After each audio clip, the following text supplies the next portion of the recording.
Whose responsibility is it to reduce or put an end to the high divorce rate in this modern day? It's a good question. Few rational, intelligent, and thinking people would argue that a divorce rate hovering around 50% is not too high. Society suffers from a high divorce rate and the broken families that result.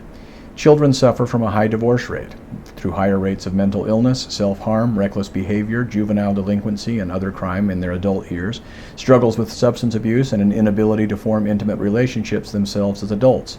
That can happen in some cases, not all, but far too often.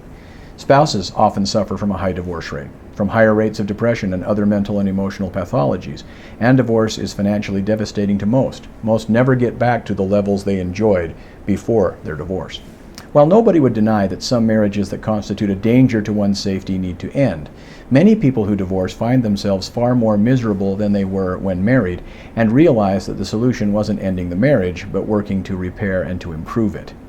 Given that everyone has a stake in strong nuclear families, it is everyone's benefit and everyone's responsibility to support strong, healthy families.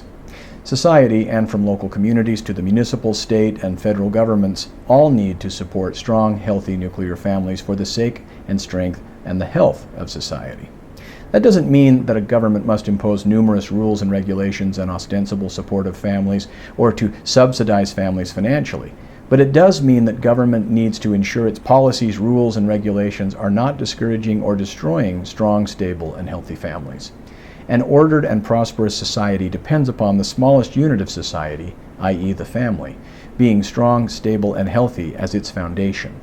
When families are strong, stable, and healthy, that means that each member of the family is as strong, stable, and healthy as he or she would likely ever be.